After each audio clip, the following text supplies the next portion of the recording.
Hi பிள்ளைங்களா, வணக்கம். உங்கள் சத்தியம்மா. என்னென்னு பார்த்தீங்கன்னா, இப்போ லீவ் விட்டாங்க. எங்கள் பிள்ளைங்களுக்கெல்லாம் இன்னையிலேருந்தே லீவு. அப்புறம் 2 மாதம் பிள்ளைங்க வீட்டில் இருப்பாங்க. நம்ம சுற்றுலா போகலான்னு நினைப்போம். எங்கே போகலான்னு நினைப்போம்னா, பக்கத்தில் இருக்கிறத ஃபஸ்ட்டு பார்த்துடலாம். ஏன்னா காசு கம்மியாக செலவாகும். இப்போ நீங்கள் தருமபுரியிலேருந்து ஒகேனக்கல் போனீங்கன்னா 1 மணி நேரம். அங்கே நீர்வீழ்ச்சி இருக்குது, பர்சல் போகுது, படகு போகுது. பிள்ளைங்க காலையிலேருந்து சாயந்தரம் வரைக்கும் தண்ணியில் விளாட்லாம்.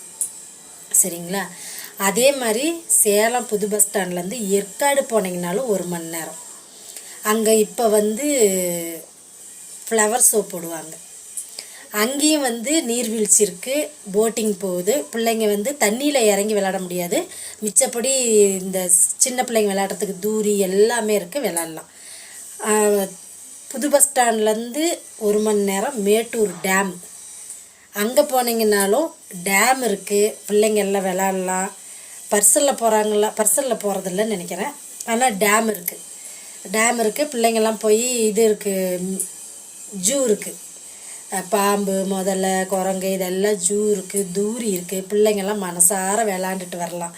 அப்போ நம்ம என்ன பண்ணணும்னா, காலையிலே கட்டு சோறு கட்டி எடுத்துகிட்டு போயிடணும். புளி சோறு, லெமன் சோறு, அது தொட்டுக்கிறதுக்கு தக்காளி சட்னி, உருளைக்கிழங்கு பொடி மாஸ் பண்ணிக்கிட்டு போயிடணும். நல்ல காம்பினேஷன் நல்லாயிருக்கும். பண்ணிட்டு போயிட்டு வீட்டிலே கொஞ்சம் முறுக்கு சுட்டு எடுத்துகிட்டு போயிட்டோம்னா பிள்ளைங்க இந்த லீவ் நல்லா கொஞ்சம் என்ஜாய் பண்ணி விளையாடுவாங்க. சரிங்களா? ஓம் சக்தி, அங்கார சக்தி. நல்லதை மட்டும் நினைப்போம், நல்லதே நடக்கும்.